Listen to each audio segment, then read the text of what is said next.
There is an old man standing on a mountain with a knife in his hand. The text does not tell us whether he trembled. It only shows us that his hands kept moving. He built the altar himself. He arranged the wood himself. He bound his son with his own hands and laid him on top of the wood. And then he reached for the knife. The boy had asked a question on the way up. "Father, the fire and the wood are here, but where is the lamb?" The old man had answered, "God will provide." He said it the way a man says something he has decided to believe before he fully understands it. Not as a performance, not as a deflection, as the only honest answer available to a person who has walked with God long enough to know that the answer is always true, even when he cannot yet see how. This moment on the mountain is where the whole story of Abraham lands. Everything before it, every road, every fear, every altar built in empty land, every year of waiting for a promise that had no visible shape yet, was moving toward this. One man, one mountain, one knife, and a faith that had been built so slowly, across so many decades and so many failures, that it could hold steady even here. The question worth asking is not what happened next. The question worth asking is how a person becomes someone who can stand here at all. That story starts a long way from this mountain. It starts in a city, a real one, with walls and markets and towers that could be seen for miles. The kind of city a man would have to be very certain about something to walk away from. His name, at the beginning, is Abram. He is 75 years old, and he is about to leave everything he has ever known. Most people picture Abraham starting with nothing. That picture is wrong. The city where Abram spent the first decades of his life, was one of the most sophisticated cities on earth. Archaeologists have pulled its remains from the ground in what is now southern Iraq, and what they found was not a cluster of mud huts on a dusty plain. They found a city with a drainage system, a city with schools and scribes and merchants who kept written records of every transaction, a city built around a massive temple tower called a ziggurat, rising so high that people from the surrounding countryside could orient themselves by it from miles away. Had trade connections stretching across the ancient Near East. It had goldsmiths, weavers, brewers, and boat builders. It was, by every measure available to the ancient world, a place worth staying. Abram's family had real resources. His father, Terah, had already moved the family out of Ur once, heading northwest toward Canaan. A journey of several hundred miles. That kind of move required animals, servant, provision, and enough wealth to survive the road. These were not people with nothing to lose. When God spoke to Abram, he was not speaking to a desperate man with no options. He was speaking to a settled man inside a functioning civilization. And what he said was leave. The language of the call is worth slowing down for. God told Abram to leave three things: his country, his people, his father's household. The instruction moves from the widest circle to the narrowest. Leave the land. Leave the extended family. Leave the house where you sleep at night. Each layer is harder than the last. Each one cuts closer. In the ancient world, leaving your father's household was not a lifestyle choice. It was the removal of every structure that kept a person safe. There were no courts to appeal to if someone robbed you on the road. There were no hospitals. There were no strangers who owed you anything. Your clan was your protection, your identity, your legal standing. your entire social world. A man without a clan was a man exposed to everything. God asked Abram to walk away from all of that. In exchange, he made 5 promises: a land, a great nation, a great name, blessing, and through Abram, all the families of the earth would be blessed. 5 promises. No map, no timeline, no explanation of how any of it would work. The destination God gave Abram was this: the land I will show you. Future tense. Directional but not specific. Start walking, and I will tell you when you arrive. Here is what the text records as Abram's response to all of this. He went. The text says it simply, Abram went, as the Lord had told him. There is no recorded debate, no scene of him sitting with Sarah, by lamplight running through the risks, no morning where he almost turned back, just the departure, described in a single sentence. As if the most important thing the story wants to say about this moment is not the size of what Abram gave up, but the fact that his feet moved. He was 75 years old. There is something in that number that deserves a moment. 75 is not the age of a man still figuring out where his life is going. It is the age of a man who has already become what the world around him expected him to become. His routines are established. His relationships are deep. His place in the city has been held long enough that it fits him like a worn coat. Starting over at 75 does not look like adventure from the inside. It looks like loss. And yet he went. Sarah went with him. His nephew Lot went with him.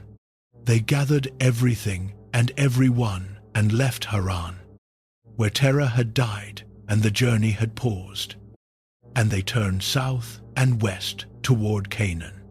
When Abram arrived in Canaan, and God appeared and said, "This is the land I will give to your offspring," Abram built an altar.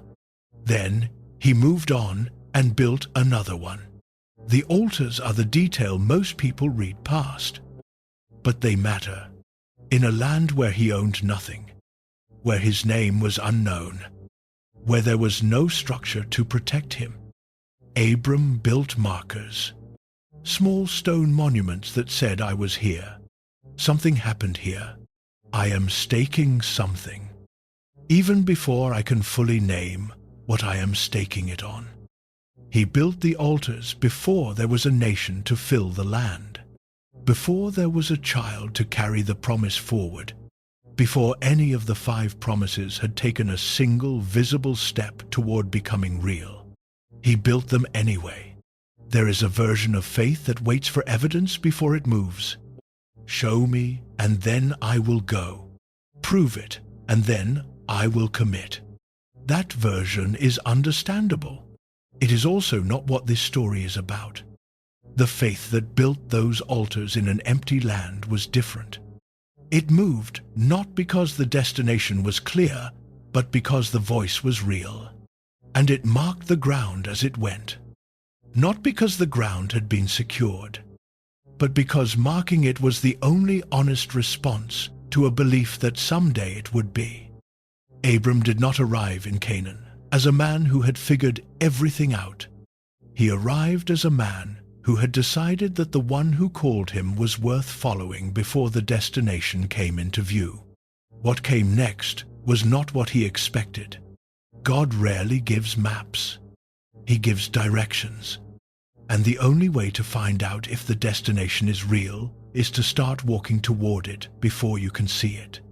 Abram started walking, and the first thing waiting for him on the other side of obedience was a famine. The land God promised had no food in it. That is the first thing that happened after Abram arrived. A famine. Severe enough that staying in Canaan was not a realistic option. Severe enough that Abram packed up everything he had just unpacked and turned toward Egypt. He had walked hundreds of miles into an unfamiliar land because God told him to. God had appeared to him and said, "This is the place." Abram had built the altars. He had settled in. And then the rain stopped, and the ground dried up, and the livestock began to suffer, and the family began to go hungry. The text does not explain why the famine came. It does not say this was a test or a detour or a mistake. It simply says there was a severe famine in the land. And Abram went down to Egypt. On the road to Egypt, Abram looked at his wife and made a calculation. Sarah was beautiful. He had known this for decades. But in Egypt, it was going to matter in a way it had never mattered before. Egypt was a powerful country with a powerful ruler, and powerful rulers in the ancient world took what they wanted. If the Egyptians saw Sarah and wanted her, and they found out she was Abram's wife, they would kill Abram to get her. But if they thought she was his sister, they would treat Abram well for her sake and let him live. So Abram asked Sarah to say she was his sister. The plan had a logic to it. It was not the logic of a coward. Exactly. It was the logic of a man running a survival calculation in a genuinely dangerous situation. The kind of calculation people make when they are afraid, and the options in front of them are all bad. Abram was not wrong that Egypt was dangerous. He was not wrong that his life was at risk. But his plan protected himself by exposing his wife.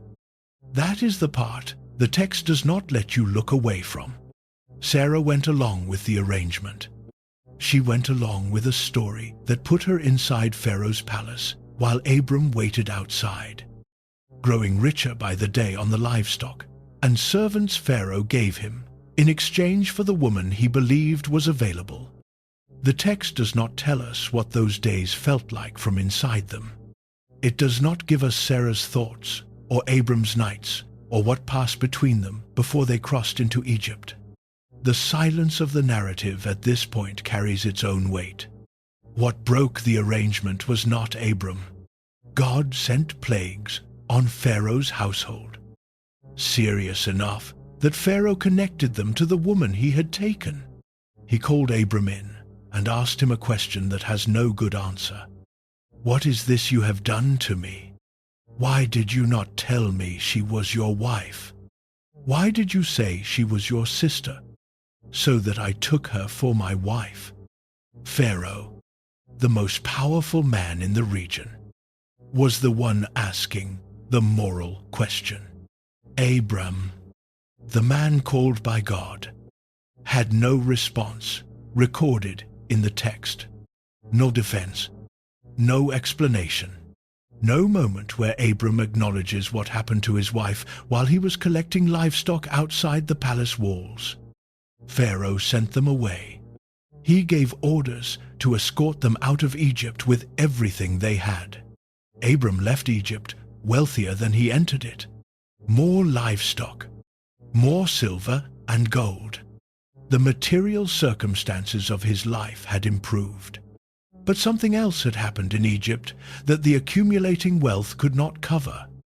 Something about the distance between the man Abram presented himself as and the man he actually was in the moment when fear made the decision instead of faith. This is not a story about a villain. Abram was not a bad man, scheming against his wife for personal gain. He was a frightened man in a dangerous place, making the choice that people under pressure make constantly.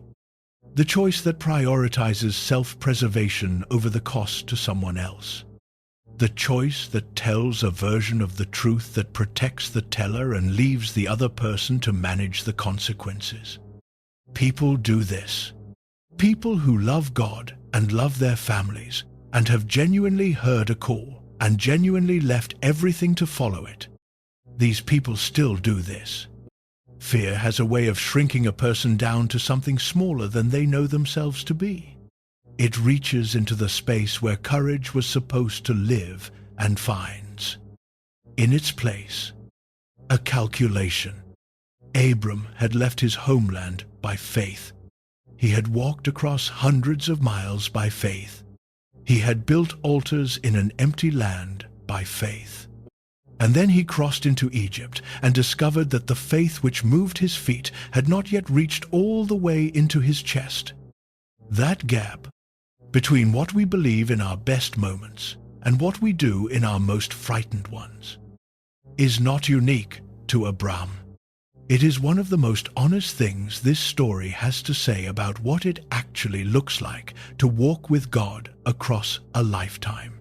He came back out of Egypt with his wife and his wealth and his nephew Lot and everything he had taken in. And he went back to the altar he had built before. The text says, he called on the name of the Lord there. After Egypt, after the fear, after the palace and the plagues, and the question from Pharaoh that had no good answer, he went back to the altar and called on the name of the Lord. That return matters. A man who had failed and then quietly disappeared would be a different story. Abram went back to the altar. The road forward from Egypt was not paved with the confidence of a man who had gotten everything right. It was traveled by a man who had gotten something significantly wrong and kept going anyway. Back to the place where the promise had first been marked in stone. Back to the God who had called him out of Ur and had not, apparently, finished with him yet.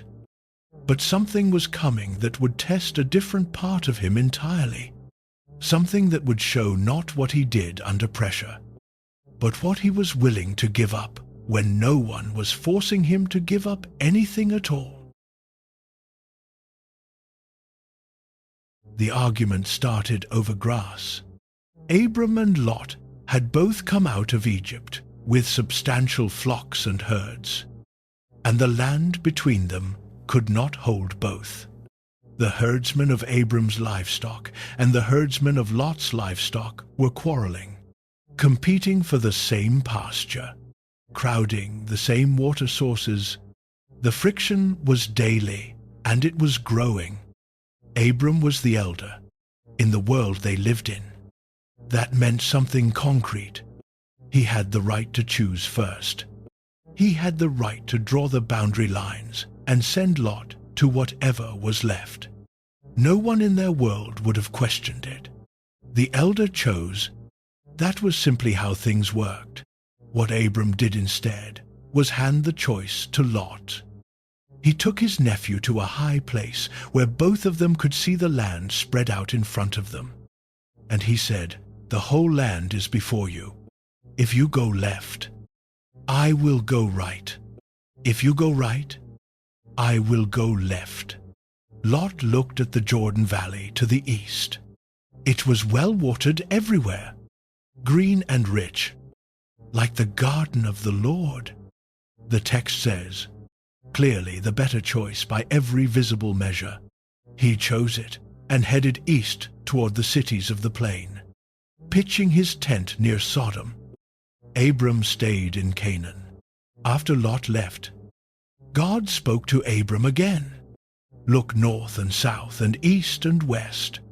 All the land you see I will give to you and to your offspring forever. Walk through the length and breadth of it, for I am giving it to you." Abram moved his tent and settled by the oaks of Mamre at Hebron. And he built another altar. Lot had chosen first and taken the land that looked best. Abram stood with what was left, and then God reaffirmed the promise over the exact ground Abram was standing on. The land Lot had looked at from the high place and passed over. The man who did not scramble for the best position, who did not leverage his rights to secure the most visible advantage, was standing in the land the promise was attached to. And the man who chose first by sight ended up camped in the direction of Sodom.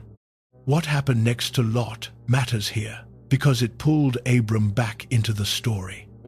a war broke out among the kings of the region.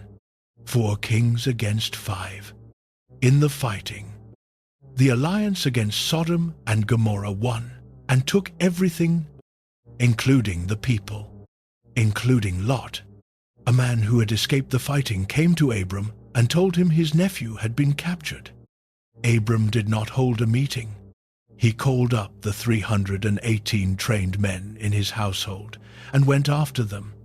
He pursued the army all the way to Dan, launched a night attack, routed them, and brought back Lot and all the other captives and all the goods that had been taken. On the way back, 2 men came out to meet him at the same location. One was the king of Sodom, the other was Melchizedek, king of Salem and priest of God Most High. Melchizedek brought out bread and wine. He blessed Abram. He said, "Blessed be Abram by God Most High, creator of heaven and earth, and blessed be God Most High, who delivered your enemies into your hand." And Abram gave him 1/10 of everything. That exchange, brief as it is in the text, carries enormous weight in the biblical tradition. Who was Melchizedek? Where did he come from? He appears once and then disappears from the narrative almost immediately. A priest who existed outside the ordinary systems of lineage and religious appointment. The ancient world found him striking enough to remember. The letter to the Hebrews picks him up centuries later as a figure of profound significance. Abram found him significant enough to honor with 1/10 of everything he had just won in battle. Then the king of Sodom made his offer. "Give me the people and keep the goods for yourself." Abram refused. And the way he refused is worth reading carefully. He said he had sworn to God Most High, creator of heaven and earth, that he would not take a thread or a sandal strap or anything that belonged to the king of Sodom. He would not allow the king of Sodom to say that he had made Abram rich. That refusal is doing something precise. Abram had just received a blessing from Melchizedek, the priest of God Most High, and now the king of Sodom was offering him wealth from a different hand entirely. Abram was making a distinction between 2 different sources, and he was saying the source mattered as much as the gift.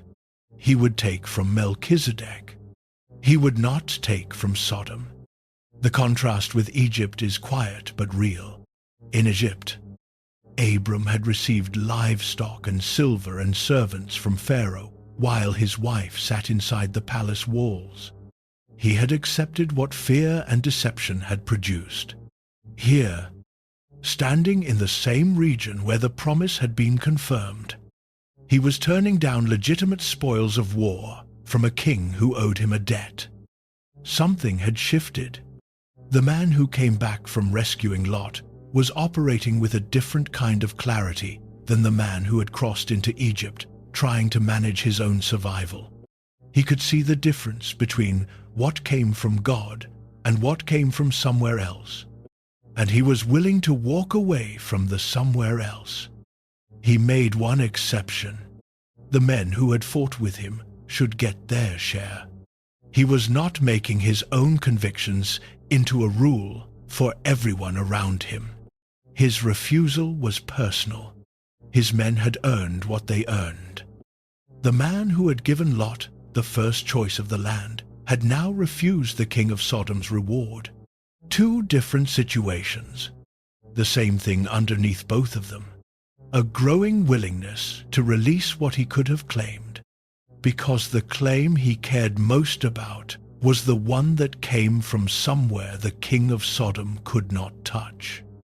But that night, alone with the quiet that follows a battle and a refusal and the long road back to Hebron, something in Abram was still unresolved, something that would not stay quiet much longer. He was getting older. The promise was still invisible, and the heir of his house was still a servant named Eliezer. After these things, God came to Abram in a vision. He said, "Do not be afraid. Abram, I am your shield. Your reward will be very great." And Abram said, "What will you give me?" "Not thank you. Not I trust you." Not a prayer of gratitude for the victories and the land he was standing on. He said, "What will you give me? Since I am going to die without children, and the heir of my house is Eliezer of Damascus. You have given me no offspring, and a member of my household will be my heir." The honesty of this moment is almost startling. Abram was not performing faith here. He was not saying the right thing because the right thing was expected. He was telling God the truth about what it felt like to be him. He had been in Canaan long enough for the weight of the unfulfilled promise to settle into his bones. The land was real.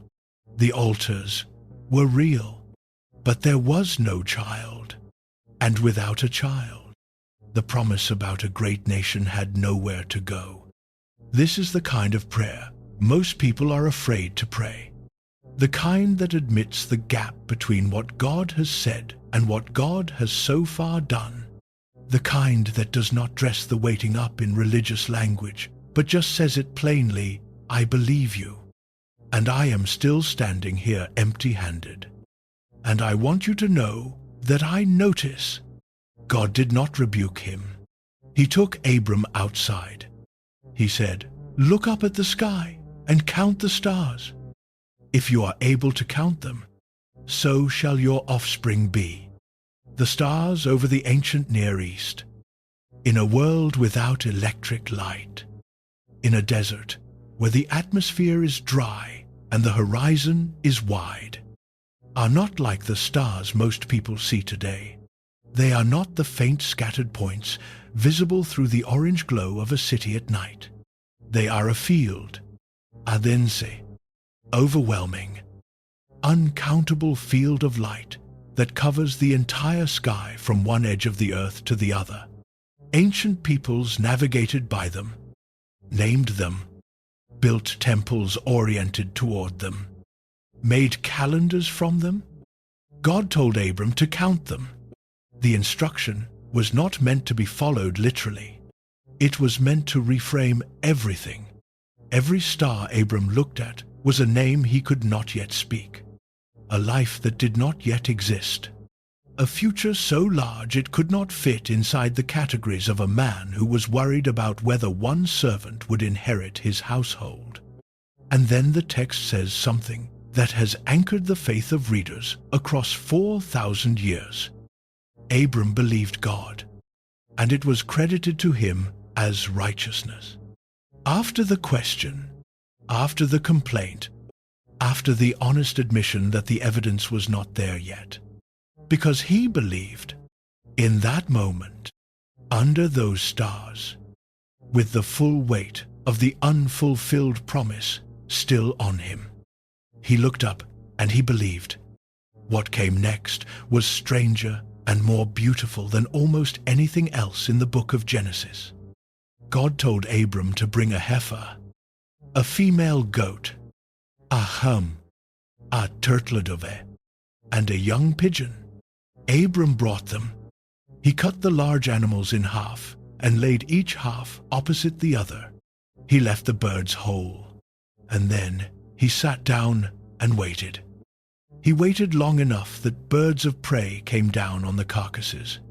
Abram drove them away. The afternoon wore on. The sun moved across the sky.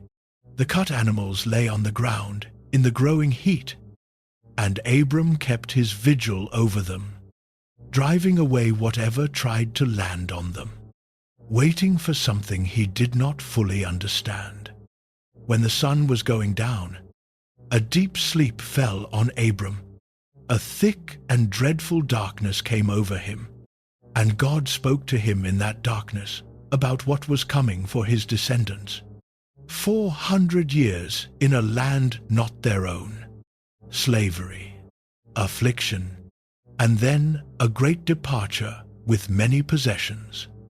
and a return to this land 4 generations later. It was not a comfortable prophecy. It was a true one. Then the sun set. It was dark, and a smoking firepot and a flaming torch passed between the pieces.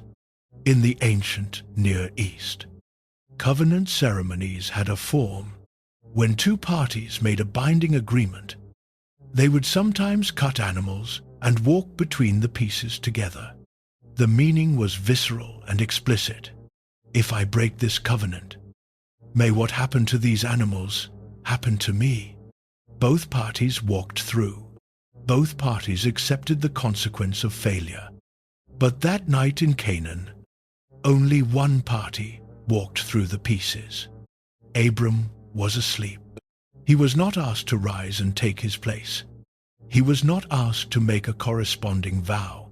The smoking firepot and the flaming torch, the presence of God moving through the darkness, passed through alone. The covenant God made with Abram that night was not conditional on Abram's performance. It was not an arrangement where God would fulfill his end if Abram fulfilled his. It was a promise carried entirely by the one making it. God was saying, in the most dramatic and embodied way available to that culture, the fulfillment of this promise rests on my faithfulness, not on yours, which was fortunate, because Abram had already demonstrated in Egypt that his faithfulness had limits, and what he was about to do in the next chapter would demonstrate it again in a way that would leave marks on his family for generations. The stars were still out when Abram woke up. The animals were still on the ground. The fire and the smoke were gone. But the covenant had been made, in the dark, by the only party who could keep it. Abram had come to God that night with a complaint dressed up as a question. He had said, I believe you, but the evidence is not here yet, and I want you to know I have noticed. And God had answered, not by explaining the delay, not by giving a new timeline, not by asking Abram to simply be more patient. He had answered by going outside with him and showing him the sky, and then he had walked through the darkness alone. The stars did not remove Abram's waiting. They gave his waiting a horizon, and the covenant in the darkness did not make the wait shorter. It made clear who was responsible for what was on the other side of it. God did not ask Abram to be stronger that night. He walked through the darkness alone, as if to say, the promise does not rest on your shoulders. It rests on mine. But 10 years of continued waiting has a way of making even the most sacred night feel like a distant memory. 10 years passed after the night of stars. 10 years of waking up in Canaan with the promise and going to sleep in Canaan with the promise, and watching Sarah's face across the years and knowing that the math was getting harder, not easier. 10 years is not a brief inconvenience. It is long enough for hope to change shape, long enough for the thing you believed in your most faithful moments to start feeling, in your most ordinary ones, like something you may have misunderstood. Sarah had believed too. She had left too. She had walked the same roads and built her life in the same uncertainty and heard the same promises and had kept going. And now she was in her late 70s. And the evidence in her own body told a story that did not match what God had said. She came to Abram with a plan. The plan was culturally recognized. In the ancient Near East, a woman who could not bear children could give her personal servant to her husband as a secondary wife. Any child born of that union would be legally considered the first wife's child and would carry the family name forward. Sarah had an Egyptian servant named Hagar. She told Abram, "The Lord has prevented me from bearing children. Go in to my servant. Perhaps I shall obtain children by her. It was a practical solution to a practical problem. It fit within the legal and social frameworks of their world. There was nothing unusual about the arrangement by the standards of their time. What is worth paying attention to is what is not in the text. There is no record of Abram praying about this. No record of him asking God whether this was the right path. No moment where he pushes back on Sarah's suggestion or says, "Let me bring this before the Lord first." He heard the plan and he agreed to it. Simply, quickly, and then Hagar conceived. And almost immediately, everything in the household began to fracture. Hagar knew she was pregnant. The text says she looked with contempt on her mistress. The word in the original is strong. It does not mean mild disrespect or subtle attitude. It means she regarded Sarah as diminished, as someone whose standing had been eclipsed by what Hagar's body had just done. Sarah went to Abram, and the pain in what she said was barely contained. "May the wrong done to me be on you. I gave my servant to your embrace." And when she saw that she had conceived, she looked on me with contempt. "May the Lord judge between you and me." This is not a calm conversation. This is a woman who offered the most intimate part of her life to a solution she believed in enough to propose. And what she received in return was contempt from the person she had trusted with it. She had given Hagar to Abram to produce something Sarah could not produce herself. And now Hagar was pregnant, and Sarah felt not relieved but humiliated. Abram's response is one of the most passive moments in a story that has already shown us his limitations. He said, "Your servant is in your power. Do to her as you please." The man who had trained 318 fighters and launched a night raid to rescue Lot. The man who had stood before the king of Sodom and refused his offer with precision and clarity. The man who had walked out of Ur on the word of God alone. He said to his wife about the pregnant woman in his household, "Do what you want." Sarah treated Hagar harshly, and Hagar ran. She ran into the wilderness, alone, pregnant, with no destination and no protection and no plan except away from the tent where she had been brought into a situation she did not choose and was now being punished for surviving. The angel of the Lord found her by a spring of water in the wilderness, on the road to Shur. He asked her 2 questions. "Where have you come from? Where are you going?" She could answer the first one. She had come from Sarah's tent. She could not answer the second. She had nowhere to go. He told her to return and submit to Sarah. He told her she was pregnant with a son. He told her to call the son Ishmael, which means God hears. He told her that God had heard her affliction. Hagar gave God a name that day. She called him the God who sees. She said truly, "Here, I have seen him who looks after me." A runaway Egyptian servant girl in the wilderness gave God a name. She went back. She gave birth to Ishmael. Abram was 86 years old. This chapter of the story does not resolve cleanly. 3 people made decisions inside a tent over the course of 10 years of waiting. And those decisions set events in motion that have not finished moving yet. Sarah's pain was real. Abram's passivity was real. Hagar's contempt was real. The harshness was real. The flight was real.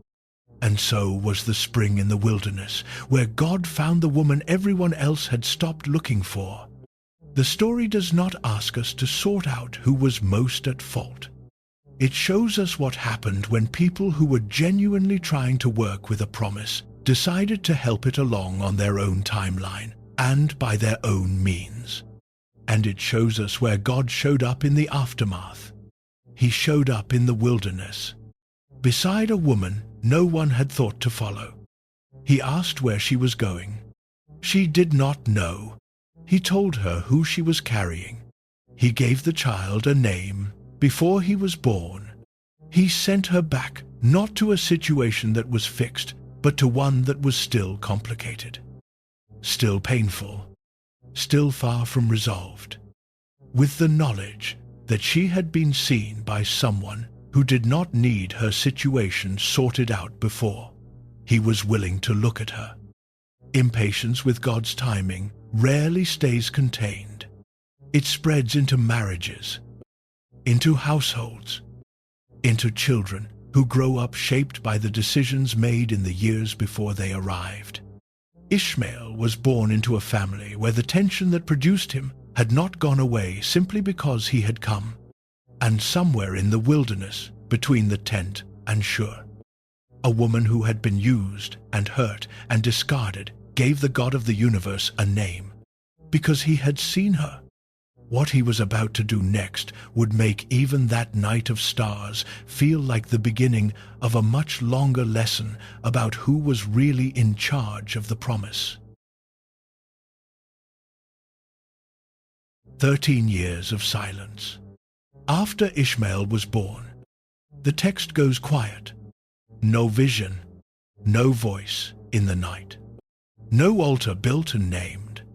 Just time moving through a household that had been cracked open by what happened with Hagar and had never fully closed back up again.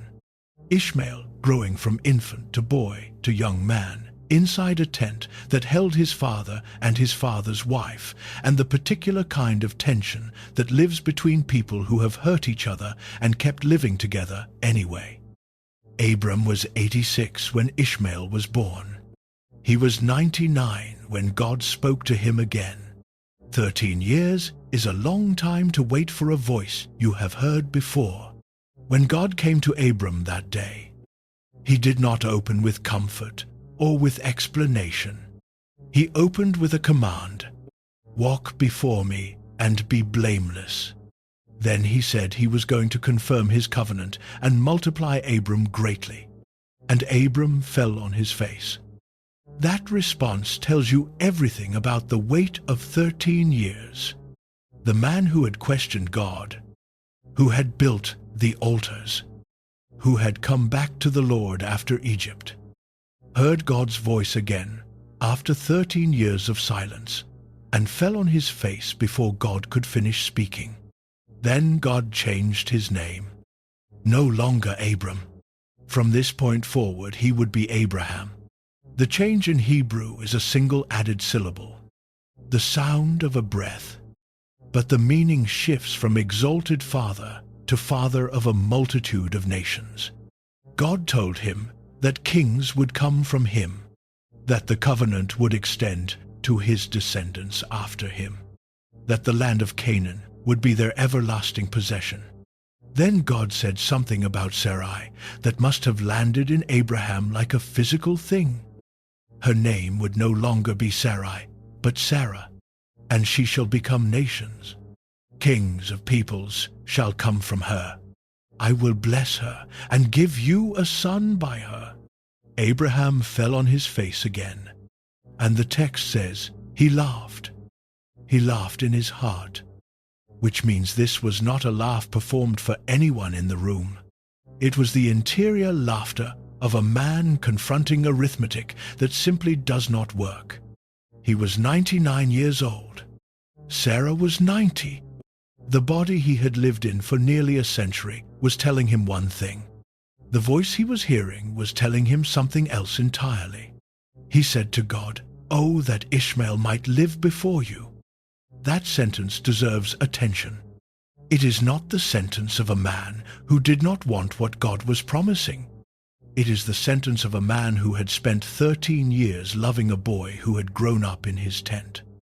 A boy he had named and raised and watched become a young man. A boy who was, by every evidence available, the son he had been given. Abraham loved Ishmael, and when God described this impossible future with Sarah, Abraham's first instinct was to protect the son he already had. God heard that. He said, "No, but Sarah your wife shall bear you a son, and you shall call his name Isaac." Then God addressed Ishmael separately and directly. He said he had heard Abraham, that he would bless Ishmael and make him fruitful and multiply him greatly. 12 princes would come from him. He would become a great nation. But the covenant would be established with Isaac. The son Sarah would bear the following year. Then God was done speaking and went up from Abraham. And Abraham took Ishmael and every male in his household and circumcised them that same day. The text is specific about this. The same day. He did not wait until morning to think it over. He did not call a household meeting to consider what God had said. On the day God spoke to him, Abraham acted on what he had heard. He was 99 years old, and he obeyed before the sun went down. A few days later, while he was still healing, Abraham was sitting at the entrance to his tent in the heat of the day. He looked up and saw 3 men standing nearby. The scene is worth inhabiting for a moment. It is the middle of the afternoon in the desert, the hottest part of a hot day. Abraham is sitting at the entrance to his tent, recovering from a procedure he had undergone at 99 years old, out of obedience to a God whose arithmetic he had laughed at just days before. And 3 men appear. He ran to meet them. At 99, still healing, he ran. He bowed down to the ground and said, "My Lord, if I have found favor in your sight, do not pass by your servant. Let a little water be brought, and wash your feet, and rest yourselves under the tree, while I bring a morsel of bread that you may refresh yourselves. And after that you may pass on." Then he ran to the tent and told Sarah to quickly make bread from fine flour. He ran to the herd and selected a calf, tender and good, and gave it to a servant who prepared it quickly. He brought curds and milk and the calf and set it all before them and stood by them under the tree while they ate. This hospitality was not casual. Fine flour bread, a tender calf prepared quickly, curds and milk, in the desert heat, for 3 strangers who appeared without announcement. Abraham treated these men as if receiving them well was the most important thing happening in his world that afternoon. One of them asked, "Where is Sarah your wife?" The question lands strangely. Strangers who have never been to the tent before do not usually know the name of the man's wife. Abraham answered simply, "She is in the tent." Then the visitor said, "I will surely return to you about this time next year, and Sarah your wife shall have a son." Sarah was listening at the entrance to the tent behind the visitor. The text tells us she was past the age of childbearing. She knew it. Abraham knew it.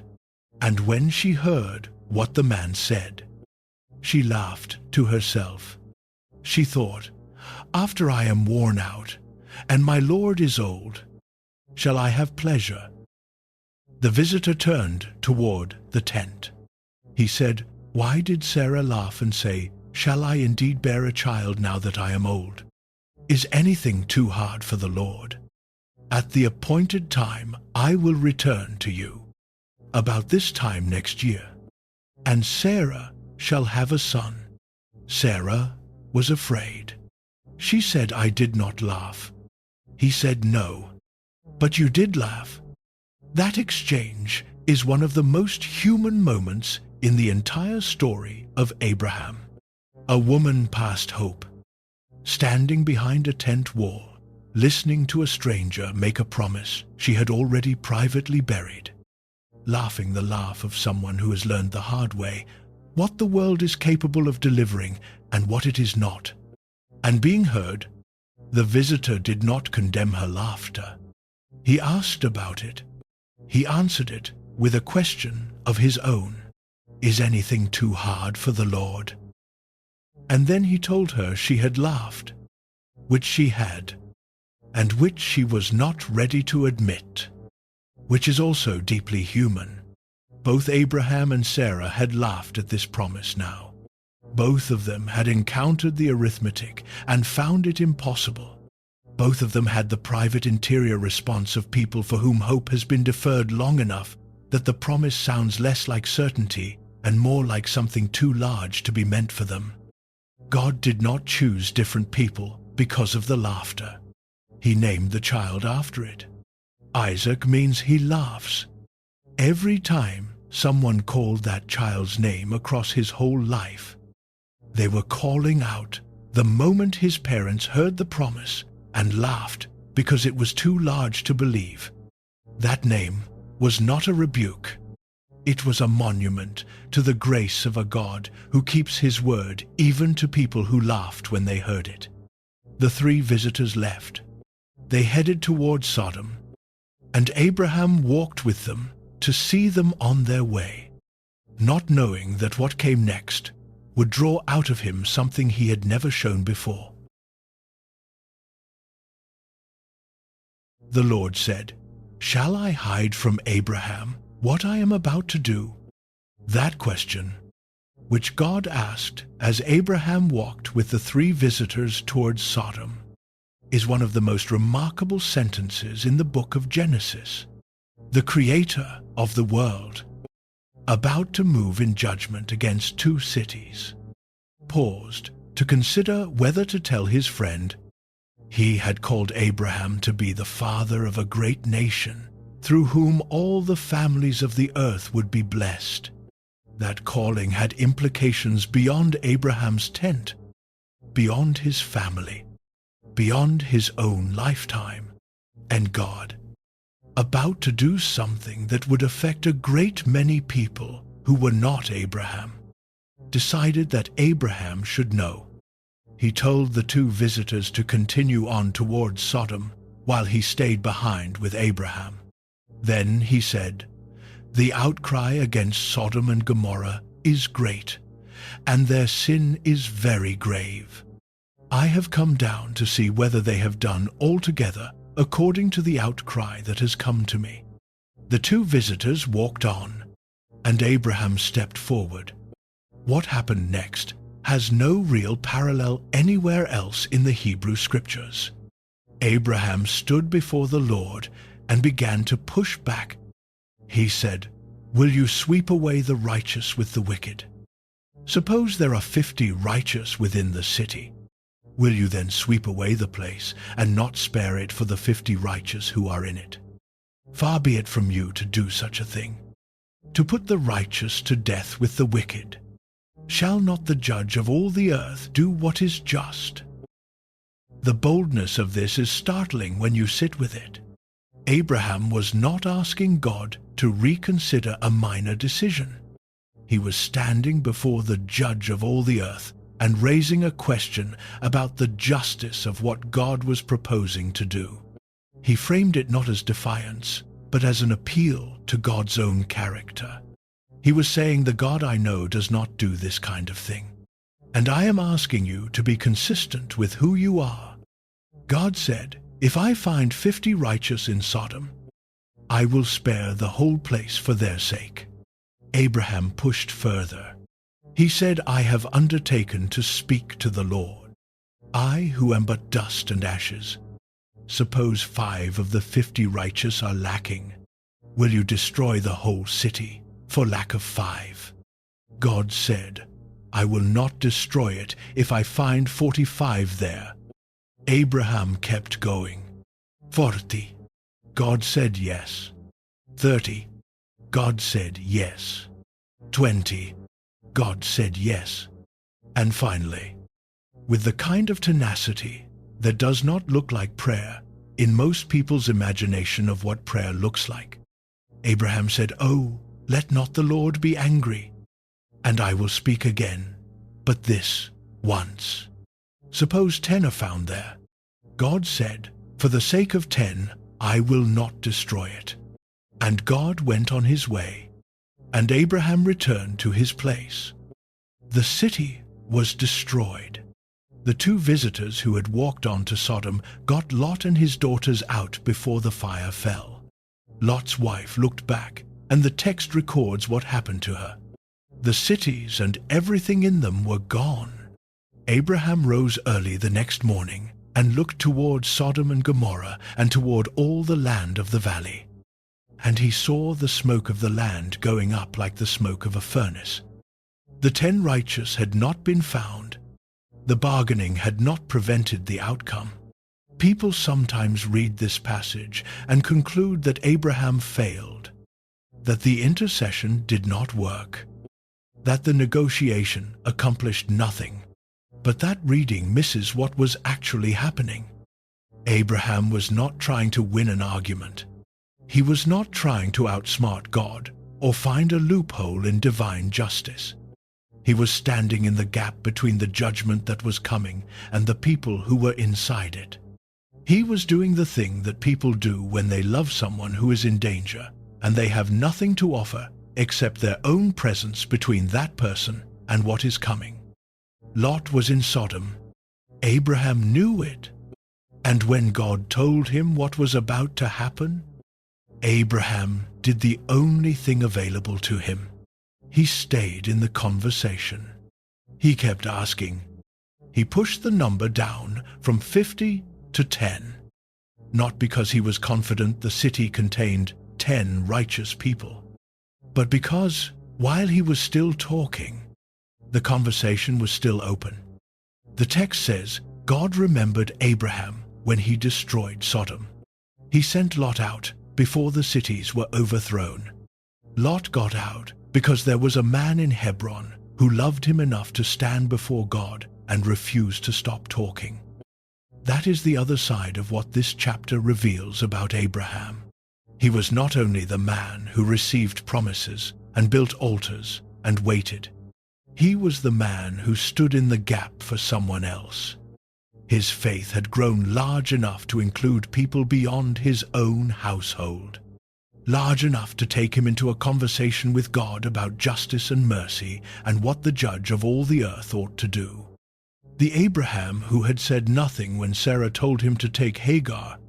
The Abraham who had said, "Do what you want," when Sarah wanted to drive Hagar away. This same man stood before God and argued for a city full of people he had no obligation to defend. Faith, when it grows, does not only grow inward, it grows outward. It begins to include people it did not have room for in its earlier, smaller version. Abraham's faith had been about survival when he crossed into Egypt. By the time he stood before God outside Sodom, it had become something large enough to stand in the gap for a city full of strangers. The fire fell. The smoke rose. Lot survived. Abraham stood on the hill the next morning and watched the smoke. He had bargained down to 10. 10 had not been found. The city was gone. He went home. And then, with almost no space between the smoke on the horizon and the next chapter, the old fear came back. Abraham moved to Gerar. The text does not explain why. It does not tell us what he was looking for in the Negev region, south of Canaan, or what he expected to find in Gerar that he did not have in Hebron, where he had built his altar and where God had come to him more than once.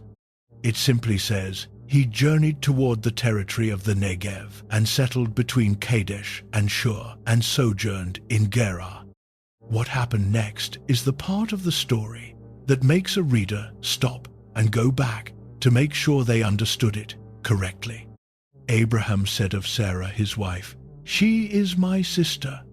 He had said this before, in Egypt, decades earlier, when he was still called Abram, and the promise was newer, and the fear was perhaps more understandable.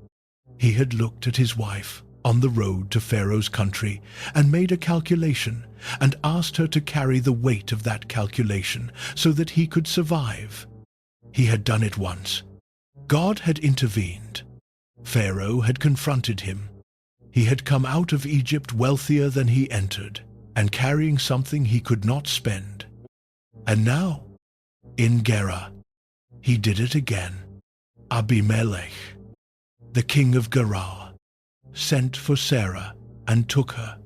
That night God came to Abimelech in a dream and said, "You are a dead man because of the woman you have taken, for she is a man's wife."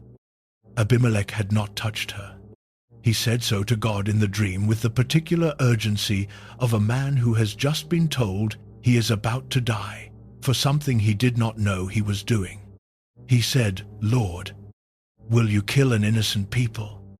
Did he not himself say to me, 'She is my sister'? And she herself said, 'He is my brother.' In the integrity of my heart and the innocence of my hands, I have done this." God said, "Yes, I know that you have done this in the integrity of your heart, and it was I who kept you from sinning against me. Therefore I did not let you touch her. Now return the man's wife, for he is a prophet, and he will pray for you, and you shall live." Abimelech rose early in the morning. He called all his servants and told them everything. The men were very afraid. Then he called Abraham in, and the conversation that followed is one of the most uncomfortable in the entire story, because Abraham had no good answer for any of it. Abimelech said, "What have you done to us? How have I sinned against you, that you have brought on me and my kingdom a great sin? You have done to me things that ought not to be done. What did you see here that made you do this thing?" Abraham answered. He said he had thought there was no fear of God in this place, and that they would kill him because of his wife. He said Sarah really was his sister, his father's daughter, though not his mother's daughter, and that when God had caused him to wander from his father's house, he had asked Sarah to show him kindness wherever they went, and say of him that he was her brother. He had a prepared answer. This was not a spontaneous decision made in a moment of panic. He had an arrangement with Sarah that predated the specific situation in Gerar, a standing agreement about what she would say in places where Abraham felt unsafe. The same arrangement that had been in place in Egypt, the same system, carried forward unchanged across decades of encounters with God and covenants in the dark, and a new name, and the night of stars, and the three visitors, and the negotiation outside Sodom.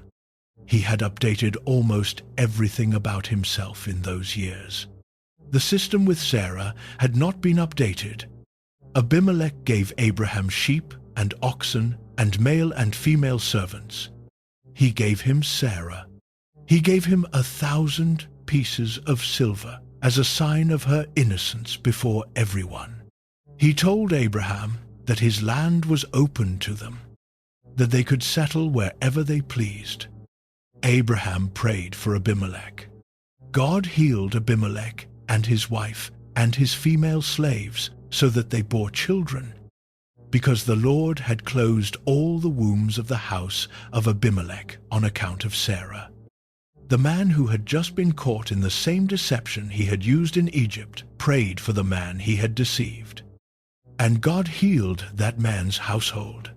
The women in Abimelech's house who could not conceive were healed through the intercession of the man whose arrangement with his wife had been the reason for their suffering. The irony in that sits quietly in the text without comment. It simply records it. The prophet who had just deceived the king prayed for the king, and the prayer worked. This chapter is the one that keeps the story of Abraham honest in a way that is difficult to be comfortable with and necessary to sit with. God had appeared to Abraham at least 6 times by this point. He had spoken to him. walked with him through visions, eaten at his table, sent messengers to announce the birth of Isaac with a specific timeline. Abraham had heard the voice of God more directly and more personally than almost anyone else in the biblical record up to this moment. He had built more altars, received more specific promises, entered into more explicit covenants than any person who came before him. And he still had this, the reflex that said, I am in unfamiliar territory. I do not know whether the people here will respect my life. I will protect myself with the arrangement Sarah and I have. I will do what I did before. What worked before? What got me out before? The reflex did not consult the years. It did not review the record of what God had done. It simply activated, the way old patterns do. When the surrounding conditions matched the original conditions well enough, unfamiliar territory, a sense of threat, a king with power, the calculation that a small deception would be safer than the truth. Abraham was not a young man experimenting with faith. He was a very old man with a very long history with God, standing in a king's presence, giving the same answer he had given in Egypt. There is something about the persistence of old fears that people who have walked with God for a long time find difficult to talk about. It is uncomfortable to admit that the patterns laid down in the early years of fear and self-protection do not simply dissolve when faith arrives. They go underground. They wait. They surface when the conditions match the original fear well enough. When the unfamiliar territory and the sense of threat and the familiar calculation all line up again in a new place with a new king. Abraham was not a young man. He was not inexperienced. He was not spiritually immature by any reasonable measure. And he still had this. The Bible records it, both times, in plain language, without explanation or excuse, as if the editors of Genesis understood something important about what kind of story they were telling. They were not telling a story about a man who became perfect. They were telling a story about a man who kept being called forward by a God who was not finished with him, through failures that were real and patterns that persisted, and a faith that grew in some directions much faster than it grew in others. The fear that surfaced in Gerar was not the last thing that defined Abraham, but it was a real thing. And the God who knew it was real still called him a prophet in the dream he sent to Abimelech, still told Abimelech that Abraham would pray for him, and the prayer would be heard. The prophet who had just deceived the king prayed for the king, and the prayer worked. Old fears can survive even after holy moments. And God keeps working through the person the old fear lives in, not because the fear is acceptable, but because the calling was never contingent on the person being without it. A few months after Gerar, Sarah would conceive, 25 years after the first promise, 90 years old, and the child she was carrying would arrive with a name that meant he laughs, because both of his parents had already done exactly that when they heard he was coming. The Lord visited Sarah as he had said, and the Lord did to Sarah as he had promised. Those two phrases sit at the beginning of Genesis 21, like a door opening after a very long corridor. As he had said, as he had promised.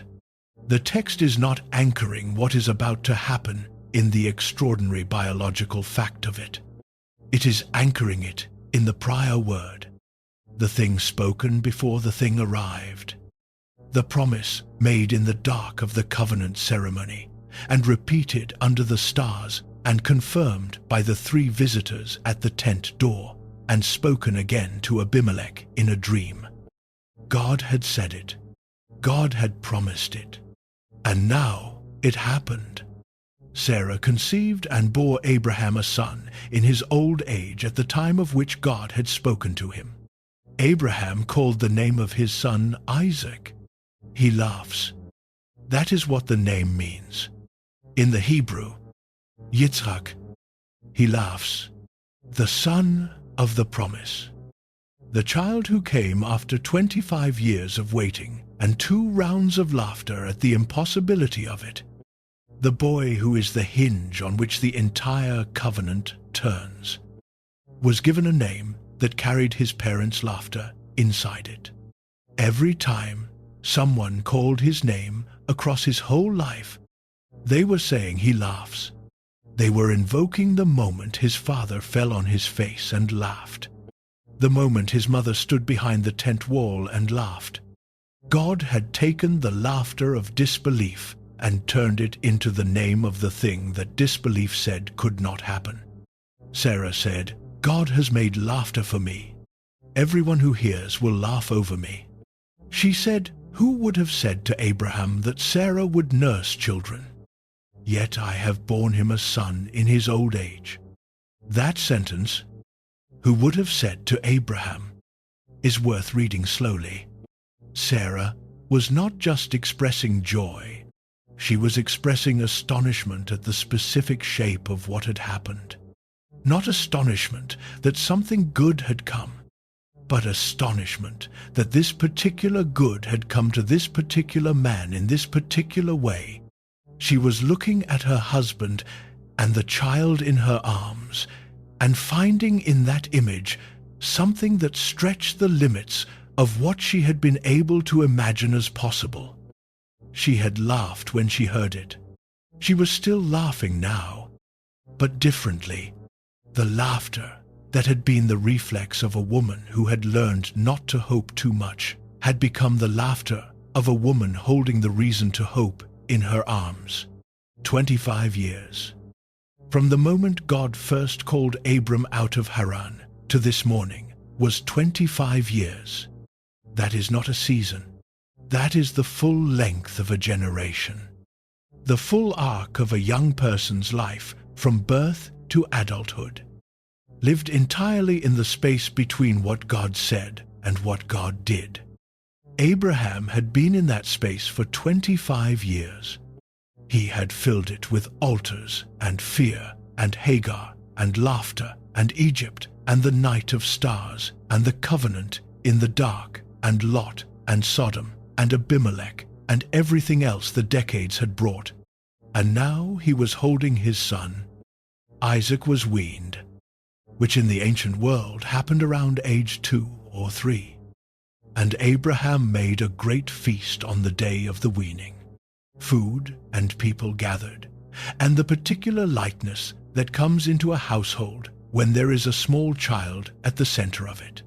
But Sarah saw something at the feast that changed the air in the room. She saw the son of Hagar the Egyptian, whom Hagar had borne to Abraham. Laughing. The word the text uses for what Ishmael was doing is a form of the same root as Isaac's name. He was doing something in the register of laughter or mocking or playing, and the translations differ on exactly what it was. But Sarah saw it, and it landed in her with the force of everything the last 17 years had held.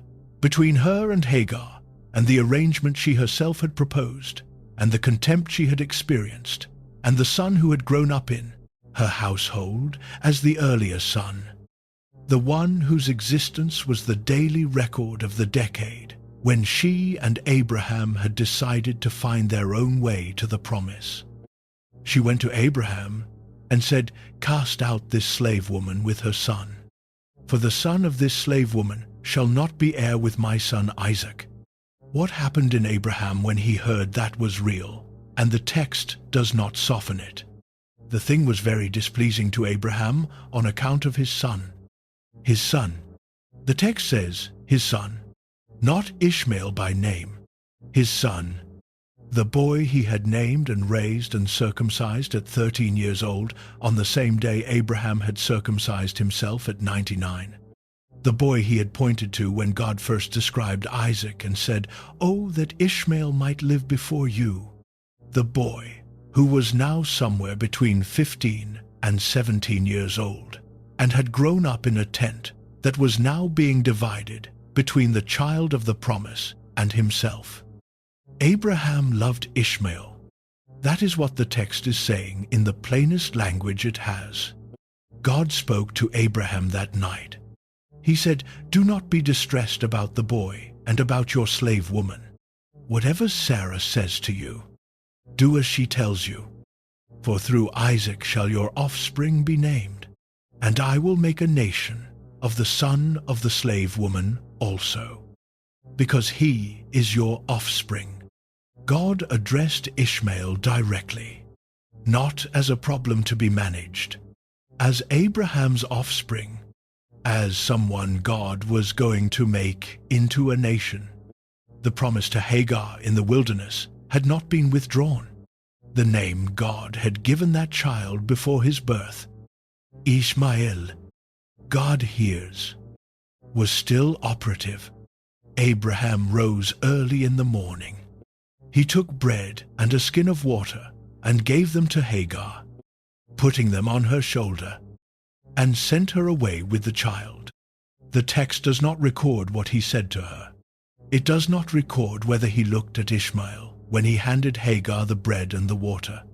It does not give us the moment of the boy's departure from the only home he had ever known, from the father who had loved him, into a wilderness with a water skin and no destination. It only says that Abraham rose early and sent them away. Hagar wandered in the wilderness of Beersheba. The water in the skin was gone. She put the child under one of the bushes. She walked away from him, about the distance of a bow shot, and sat down. She said, "Let me not look on the death of the child." She lifted up her voice and wept. God heard the voice of the boy. The angel of God called to Hagar from heaven and said, "What troubles you, Hagar?" God has heard the voice of the boy where he is. The word the angel used, heard, is the same root as the boy's name, Ishmael. God hears. The boy whose name meant God hears was heard by God in the wilderness where no one else could hear him. "Lift up the boy," the angel said, "and hold him fast with your hand, for I will make him into a great nation." God opened her eyes, and she saw a well of water. She went and filled the skin and gave the boy a drink. God was with the boy. The text says, he grew up and lived in the wilderness and became an expert with the bow. His mother took a wife for him from the land of Egypt. The boy who had been put under a bush in the desert became an archer and built a life and filled out the future God had promised him before he was born. In the wilderness, in the place where no one had followed him except the God whose name was written into his own. The feast that had started with Sarah's laughter over Isaac was over. The household that had held 2 sons had been divided. What was left was the household of the promise, smaller now, quieter in certain ways, carrying the knowledge of what the division had cost and who had paid for it. Abraham had sent away a son he loved. He had done what God told him and what Sarah asked and what the covenant required. And it had cost him something. The text does not fully price. Something that lived in the space between his rising early in the morning and the moment the boy and his mother disappeared into the wilderness of Beersheba. Both sons were out there now, one in the tent, one in the wilderness, both of them his. The promise had arrived, and on the same morning it did. Abraham watched another son walk away from him into the desert. Joy and grief had moved into the same tent and were learning to live together. That is what the long-awaited thing can look like from the inside. Not a clean, triumphant resolution, where the past recedes and the future opens up in unambiguous light. Something more complicated.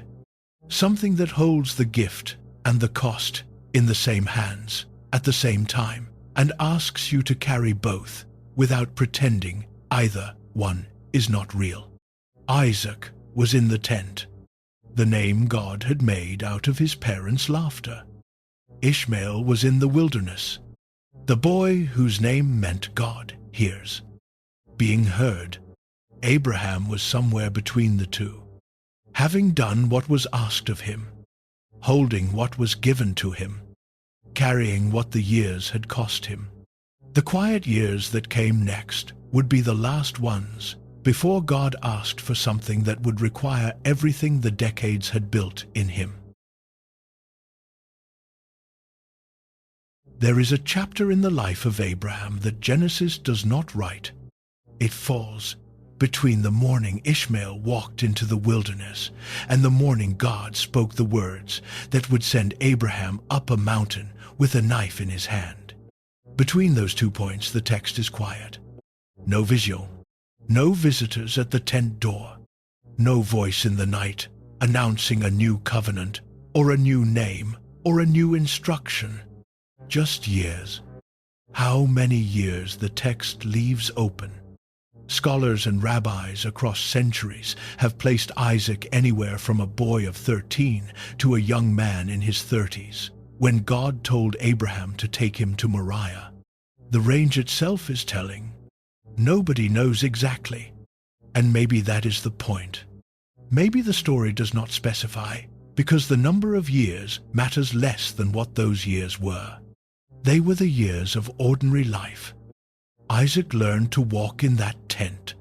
He learned to speak, learned the name of every animal in the flock, learned to read the sky for weather, the way a man learns things when the land is his classroom and his father is his teacher. He grew tall enough to look Abraham in the eye. He asked the questions a son asks.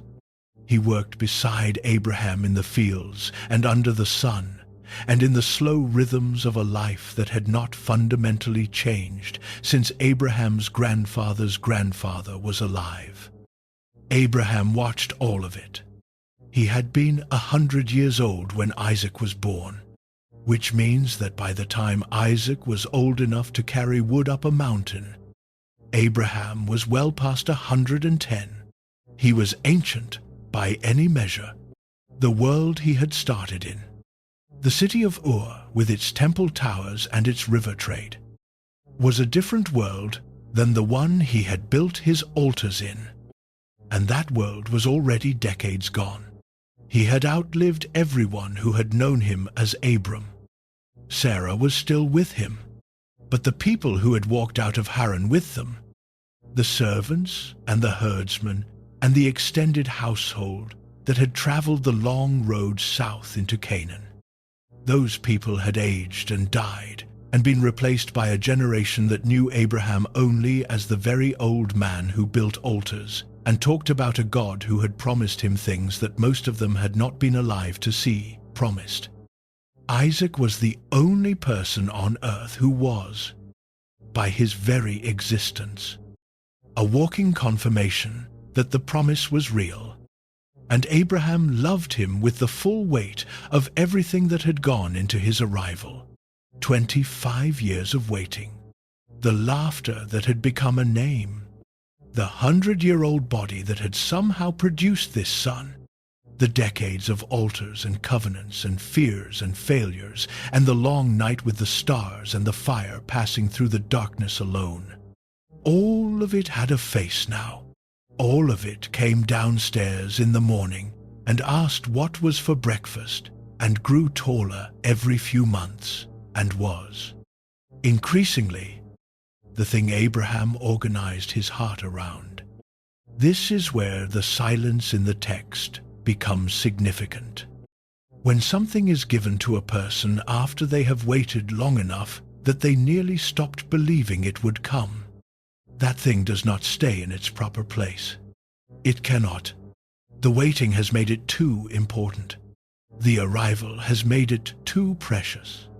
The love that grew in the waiting years has nowhere to go except toward the thing that finally arrived. And it goes there with a force proportional to how long it was compressed. Isaac was not just Abraham's son. Isaac was Abraham's evidence. Evidence that the voice in Ur had been real. Evidence that the night of stars had meant something. Evidence that the covenant in the dark had held.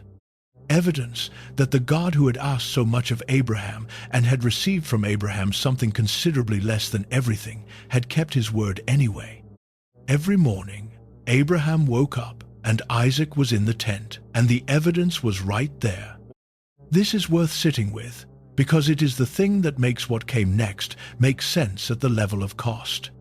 If Isaac had been simply a beloved son, what God was about to ask on Moriah would have been devastating.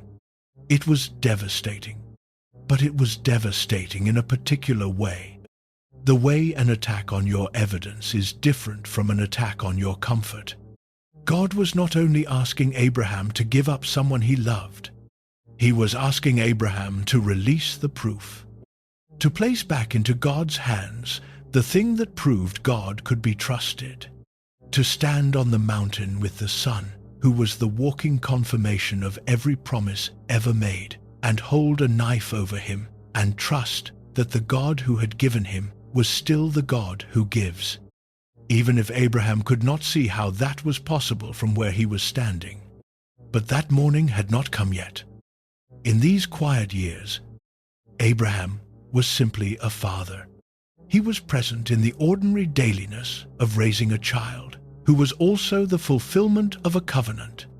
He walked with Isaac through the fields the way a very old man walks. Slowly, with the particular attention that comes from knowing you have fewer mornings left than you once did.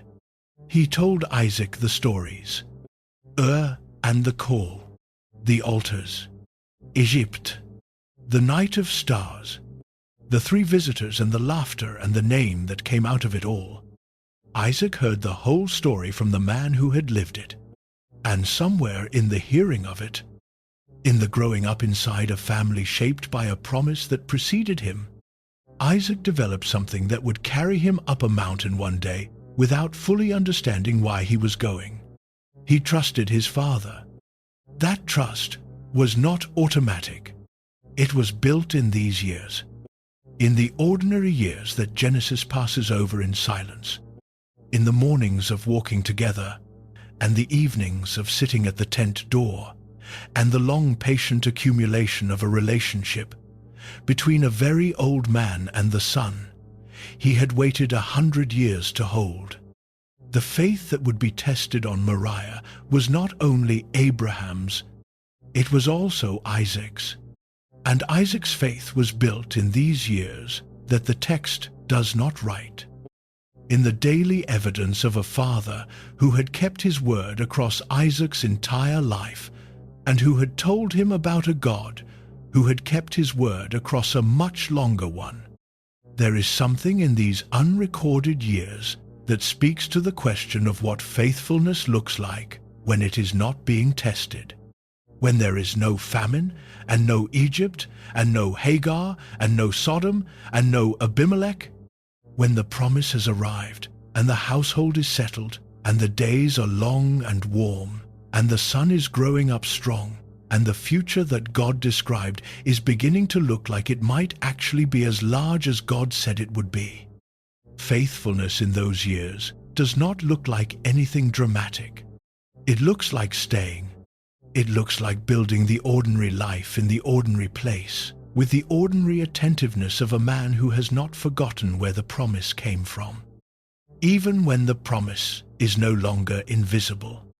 Even when it is sitting across the tent from him eating bread and asking questions and growing taller every season. Abraham stayed in Beersheba. He planted a tamarisk tree there and called on the name of the Lord, the everlasting God. A tamarisk grows slowly. It offers shade to people who come after the planter. It is not a tree you plant for yourself. It is a tree you plant for what comes next. Abraham planted a tree in the land he had been promised.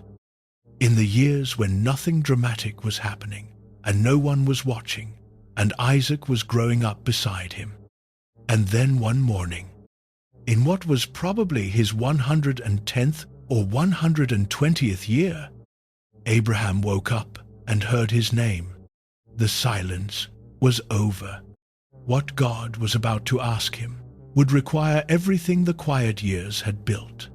Every morning of walking with Isaac, every evening of telling the stories, every ordinary day of faithfulness in the unrecorded years, all of it was preparation for the morning when ordinary life ended and the road to Moriah began.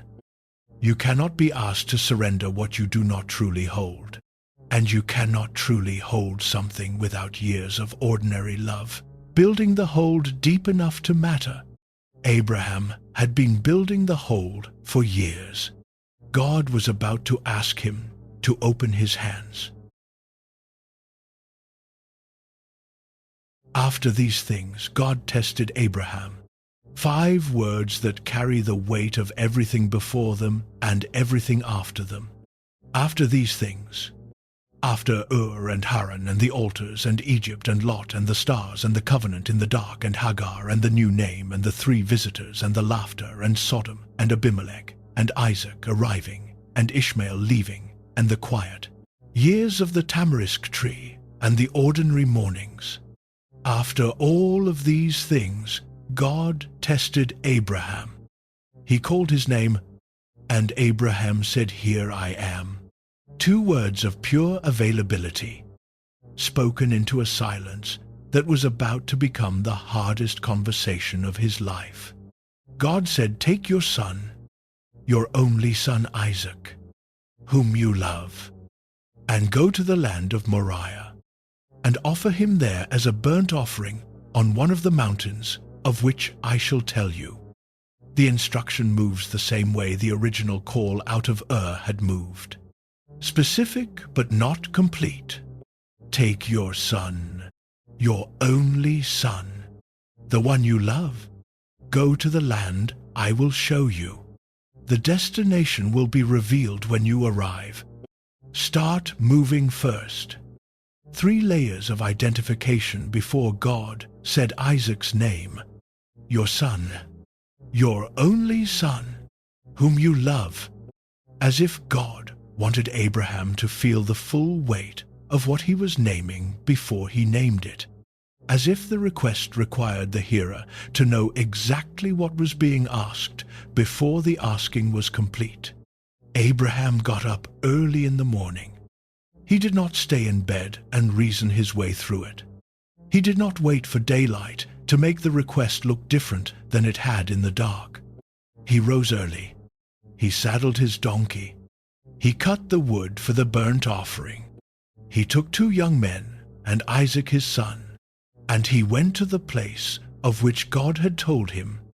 The cutting of the wood is a detail that lands differently the further into the chapter you get. He cut the wood before he left. He prepared the instrument of what he had been asked to do before he began the journey toward doing it. That is not the action of a man who was hoping to find a reason to turn back on the road. That is the action of a man who had made a decision in the dark before the sun came up and was now moving inside that decision with the particular quiet that comes after the hardest part of a choice, which is not the doing, but the deciding. On the 3rd day Abraham lifted up his eyes and saw the place from a distance. 3 days. The journey from Beersheba to the region of Moriah was roughly 50 miles. 3 days of walking. 3 days of campfires and waking in the morning with the wood already cut, and Isaac sleeping nearby, and the 2 young men, and the donkey and the sky getting lighter and then going dark again. 3 days in which every step was a choice to continue, and every morning was a decision to rise and go on. Abraham had 3 days to change his mind. He did not change his mind. On the 3rd day he saw the mountain from a distance, and he said to the young men, "Stay here with the donkey. I and the boy We'll go over there and worship and come again to you. We will come again to you. The letter to the Hebrews, written more than 1,000 years after this morning, says that Abraham reasoned that God was able even to raise someone from the dead. He had heard God promise that through Isaac his offspring would be named. He had done the only arithmetic available to him and arrived at the only conclusion that allowed both the promise and the instruction to be simultaneously true. If God required Isaac, and God's promise ran through Isaac, then God was capable of doing something on that mountain that Abraham did not have a category for yet. He did not know what it would look like. He only knew who was asking him to go up. We will come again to you. Abraham took the wood of the burnt offering and laid it on Isaac. The image of the son carrying the wood up the mountain is one that readers across millennia have found impossible to look away from. Isaac carried the weight of what was going to be used on him up the hill his father was leading him toward. He did it without understanding. He did it because his father had given him the wood, and his father had never given him something without a reason. Abraham took the fire and the knife. They went both of them together. 4 words. They went both of them together. The father with the fire and the knife and the decision made in the dark. The son with the wood and the trust built over a lifetime of ordinary mornings. Together up the mountain. Isaac said, "My father." Abraham said, "Here I am." "My son." Isaac said, "The fire and the wood are here, but where is the lamb for the burnt offering?" Abraham said, "God will provide for himself the lamb for the burnt offering." "My son." They went both of them together. The second time the text says they went, both of them together, is the moment the chapter asks you to feel something that does not have a clean name. The boy had asked his question. He had heard his father's answer. He did not fully understand it, but he trusted the man who had given it. And so they kept walking, together, up the mountain. The father who knew, and the son who trusted, and the distance between the bottom and the top getting shorter with every step. When they came to the place of which God had told him, Abraham built the altar there, and laid the wood in order, and bound Isaac his son, and laid him on the altar on top of the wood.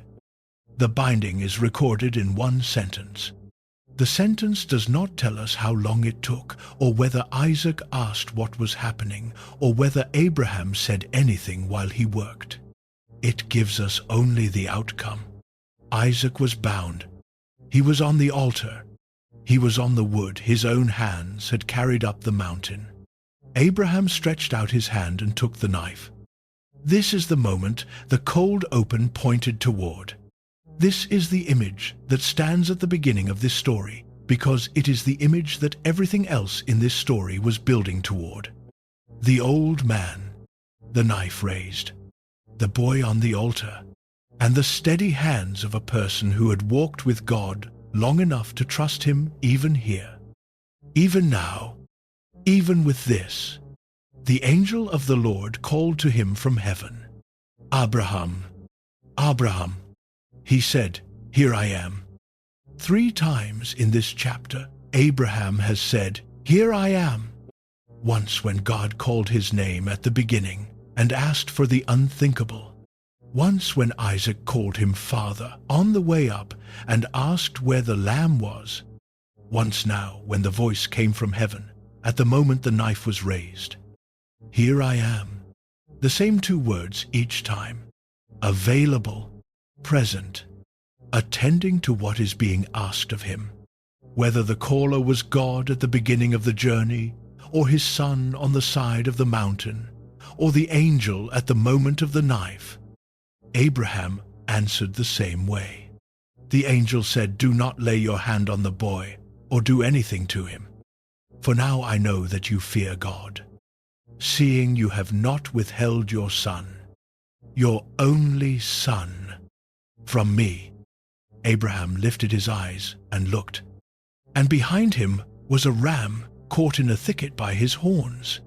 Abraham went and took the ram and offered it up as a burnt offering instead of his son. Abraham called the name of that place, "The Lord will provide," as it is said to this day, "On the mount of the Lord it shall be provided." He named the mountain the way he had named the altars across all the years of the journey, the way his son had been named after the laughter of the impossible becoming possible. He named this place after what God had done in it, so that the name would carry the memory of the morning forward into every generation that came after. The ram was in the thicket before Abraham raised the knife. The provision was already there before the test was complete. The name Abraham gave the mountain was not wishful thinking about what God might do. It was a testimony about what God had already done before anyone on the mountain could see it. The angel called to Abraham a second time from heaven and said, "By myself I have sworn, declares the Lord, because you have done this and have not withheld your son, your only son. I will surely bless you, and I will surely multiply your offspring as the stars of heaven and as the sand that is on the seashore. And in your offspring shall all the nations of the earth be blessed, because you have obeyed my voice." The promise made in Ur, the stars shone in the night of the covenant, the sand of the seashore, all the nations of the earth blessed, all of it restated on the mountain, in the smoke of the ram, with the son standing alive beside his father.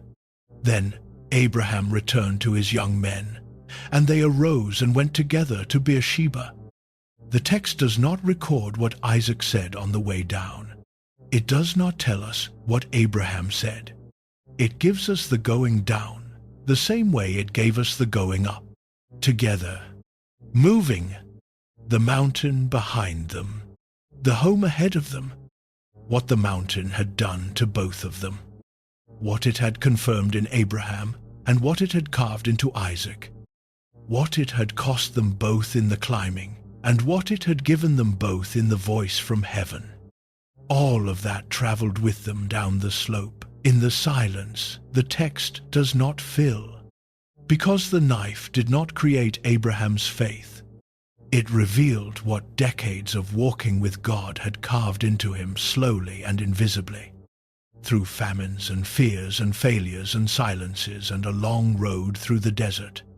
By the time he reached that mountain, Abraham had already learned the thing that the mountain was there to confirm. The one who gives the promise is more trustworthy than the promise itself. The Lord will provide. It had already been provided. Abraham and Isaac went down together and returned to Beersheba. The mountain was behind them. The years ahead were fewer than the years behind, but they were not empty. Abraham and Isaac came down from the mountain and returned to Beersheba. The text records that and moves forward. It does not linger on the homecoming. It does not describe the evening in the tent after they returned, what was said or not said, whether Sarah knew where they had been, or what had happened on the mountain before they came back down. The text simply continues, the way life continues after the moments that change everything, not with resolution and explanation, but with the next morning arriving, whether you are ready for it or not. Sarah lived 127 years. These were the years of the life of Sarah. Sarah died at Kiriath Arba, which is Hebron, in the land of Canaan. And Abraham went in to mourn for Sarah and to weep for her. He mourned and he wept, both things recorded separately. The mourning, which was the formal expression of grief that the culture required and that marked the loss publicly, and the weeping, which was the private interior breaking that does not wait for the formal occasion. He did both. the public thing and the private thing. The man who had walked with Sarah, from Ur to Haran to Canaan to Egypt and back, who had asked her to carry a deception that put her in danger, who had watched her wait 25 years for a child, and heard her laugh behind a tent wall, and held her hand through the years. The text does not write, sat with her body and wept. He was somewhere past 130 years old. She was 127. They had been together for the entirety of the story this scripture tells about him, which means she had been present for every altar and every fear and every promise and every failure, and the night of stars and the 3 visitors and the laughter and Isaac arriving and the mountain and the coming back down. She had been in the tent for all of it. And now she was not. Abraham rose from before his dead and spoke to the Hittites who owned the land around Hebron. He said, I am a sojourner and foreigner among you. Give me property among you for a burying place, that I may bury my dead out of my sight. That phrase, out of my sight, is one of the most human things Abraham says in the entire narrative. He was not building a monument. He was not establishing a dynasty or making a political claim. He was a grieving man who needed somewhere to put his wife so that the sight of her could give way to the memory of her. He needed a place to lay her down. The Hittites answered with generosity. They said he was a mighty prince among them. He could bury his dead in the choicest of their tombs. None of them would withhold from him. Abraham bowed down before the people of the land. He asked specifically for the cave of Machpelah, which belonged to a man named Ephron. He asked to buy it at the full price. He wanted the transaction clean. He did not want a gift that could be recalled or a favor that created an obligation. He wanted to own the ground where Sarah would rest. Ephron sat among the Hittites and offered the field as a gift. Abraham bowed down again and insisted on paying. Ephron named a price, 400 shekels of silver. Abraham weighed out the silver in the hearing of the Hittites. The full amount, according to the weights current among the merchants. What Abraham owned at the end of that transaction was a cave in a field in the land God had promised to give to his descendants.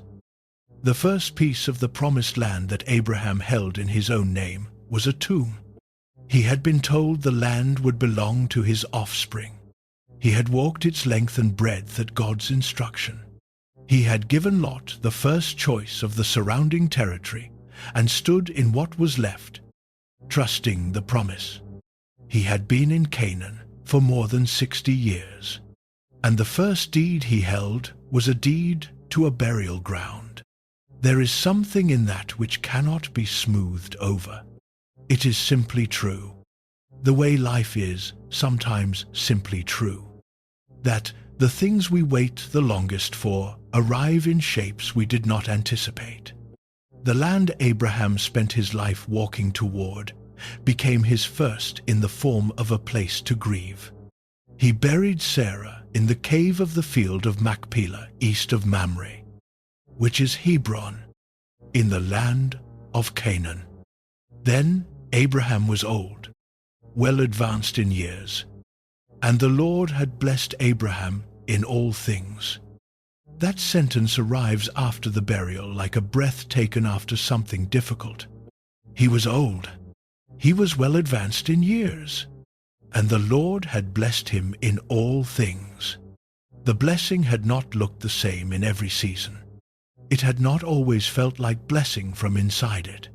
The famine and Egypt, and the years of waiting, and Hagar, and the mountain, and now the empty place in the tent where Sarah had been. But the text stands over the whole of it and says the Lord had blessed Abraham in all things. Abraham called his oldest servant, the one who had charge of all that he had, and gave him a specific instruction. He was not to take a wife for Isaac from the daughters of the Canaanites among whom they lived. He was to go back to Abraham's country and to his kindred and take a wife for Isaac from there. The servant asked what to do if the woman was not willing to follow him back to Canaan. Should he take Isaac back to the land Abraham had come from? Abraham said, "See to it that you do not take my son back there. The Lord, the God of heaven, who took me from my father's house and from the land of my kindred, and who spoke to me and swore to me, 'To your offspring I will give this land.' He will send his angel before you, and you shall take a wife for my son from there. And if the woman is not willing to follow you, then you will be free from this oath of mine. Only you must not take my son back there." Two things in those instructions carry weight. The first is that Abraham trusted the angel. He could not see over the outcome he could not control. He told the servant that God would send his angel before him, that the mission would succeed. The man who had laughed at the arithmetic of God's promise at 99 years old was somewhere past 130. Speaking of God's provision, with the ease of a man who had been surprised by it enough times that surprise had given way to settled expectation. The second is that Isaac would not go back. Whatever happened, Isaac stayed in Canaan. The land of the promise was where Isaac belonged. The land where Sarah was buried in a cave Abraham had paid full price for. That land, Isaac stays. The servant went. He traveled to Mesopotamia, to the city of Nahor. He stopped at a well outside the city in the evening, the time when women came out to draw water. He prayed a specific prayer, asking God to show him the right woman by a specific sign. Before he had finished praying, a young woman named Rebecca came out with her jar on her shoulder. He ran to meet her and asked for a little water from her jar. She said, "Drink, my lord," and she let down her jar and gave him a drink. When she had finished, she said, "I will draw water for your camels also, until they have finished drinking." She ran back to the well.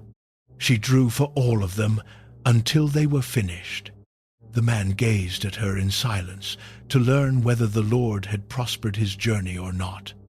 The sign he had asked for was the one she had just given. He watched her in silence while it happened. He did not speak. He waited to see whether what he was looking at was what he thought he was looking at. It was. Rebecca was the granddaughter of Nahor, who was Abraham's brother. She was family. She was the one. The servant told her household everything. He told them the whole story of Abraham, of the blessing and the wealth, and the son born in old age, and the oath about the wife. Her family said, "The thing has come from the Lord. We cannot speak to you bad or good. Look, Rebecca is before you. Take her and go." They called Rebecca and asked her, "Will you go with this man?" She said, "I will go." She left with the servant and went back to Canaan. Isaac had gone out to meditate in the field toward evening. He lifted his eyes and saw that there were camels coming. Rebecca lifted her eyes, and when she saw Isaac, she dismounted from the camel and said to the servant, "Who is that man walking in the field to meet us?" The servant said, "It is my master." She took her veil and covered herself. Isaac brought her into the tent of Sarah his mother and took Rebekah as his wife. And he loved her. So Isaac was comforted after his mother's death. The tent of Sarah, his mother. Isaac brought his wife into the tent that had held Sarah across all the decades of the promise. The tent where the 3 visitors had sat and asked for Sarah and heard her laugh. The tent where Isaac had grown up with the whole story of Abraham happening around him. He brought Rebekah into that tent and loved her and was comforted.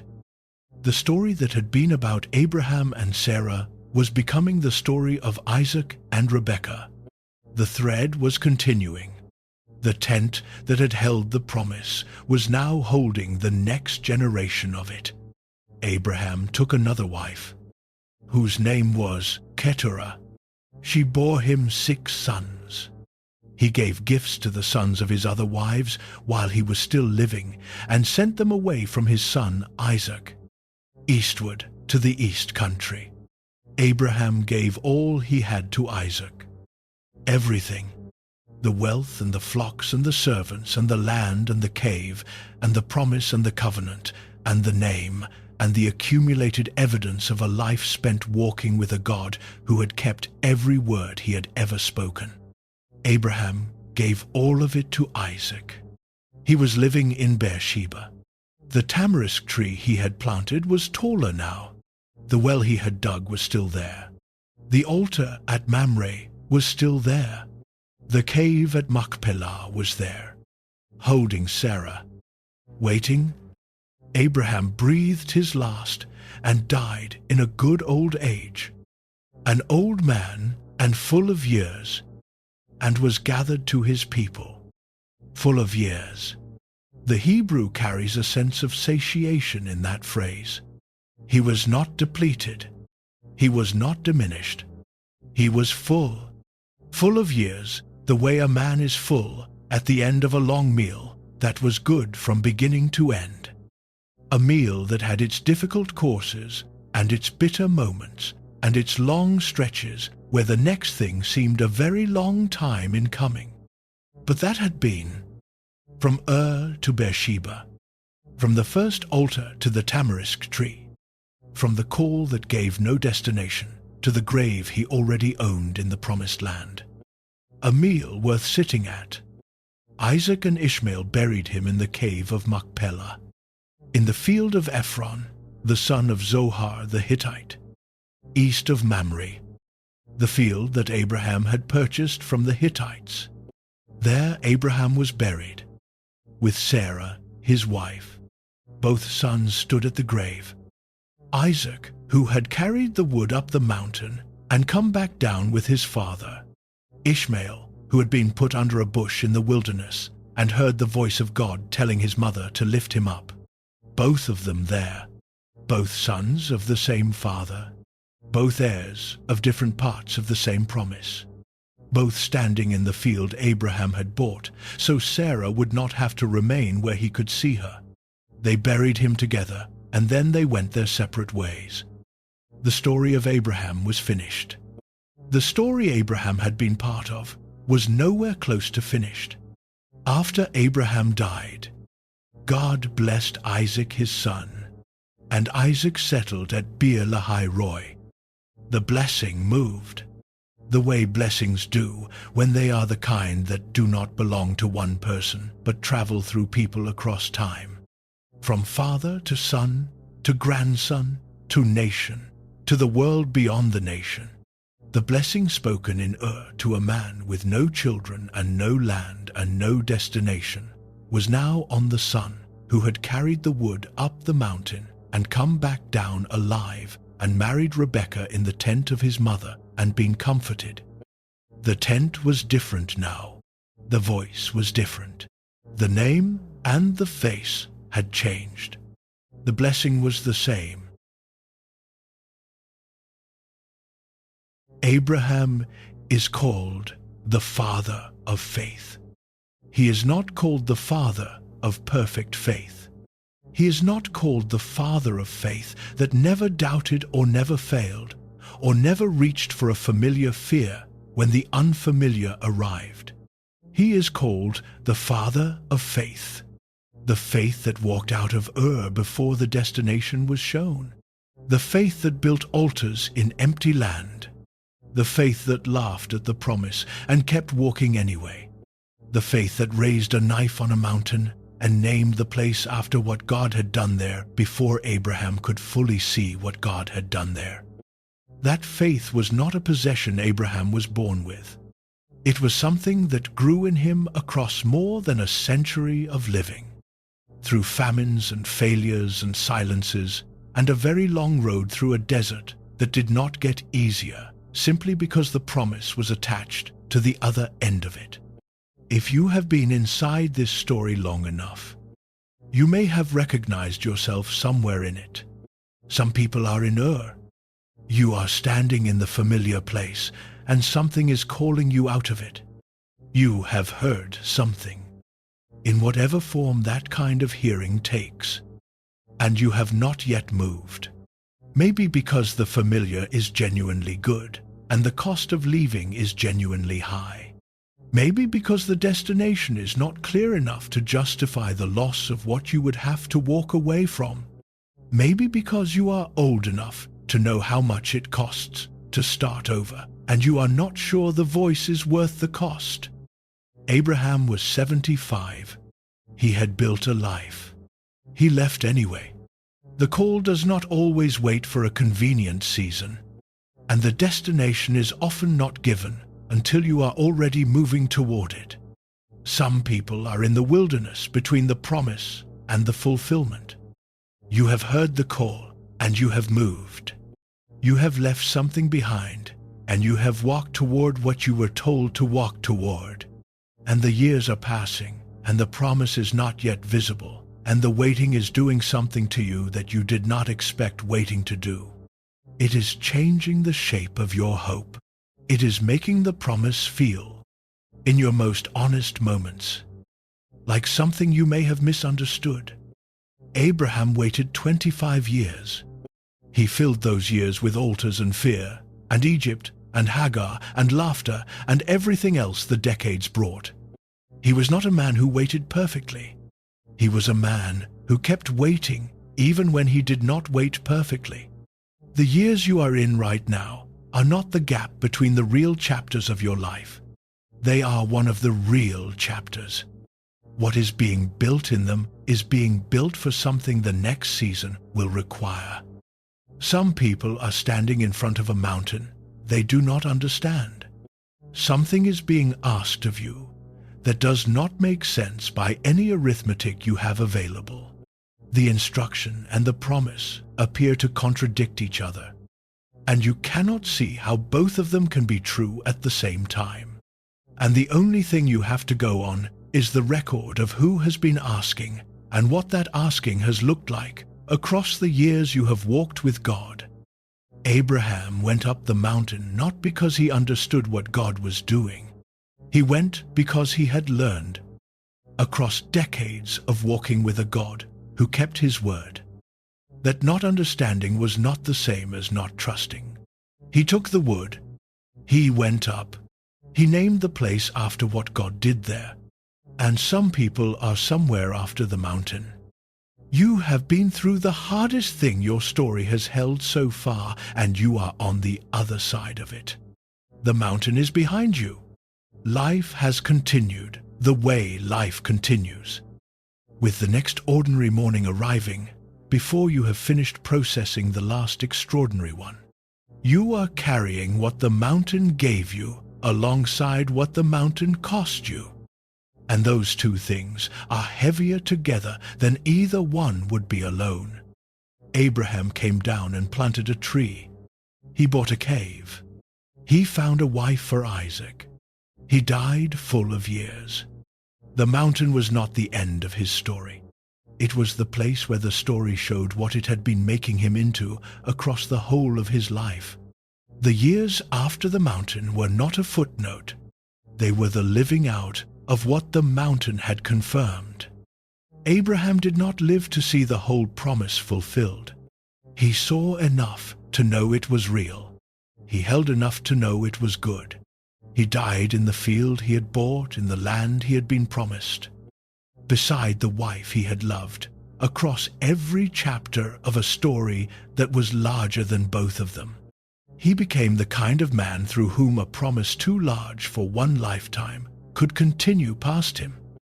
And that, when you step back far enough to see the whole shape of it, may be one of the deepest things a life of faith can become. God did not call Abraham to finish the story. He called him to carry his part of it, faithfully and imperfectly. all the way to the end of his portion, and then to hand it to the next person with everything he had left in him.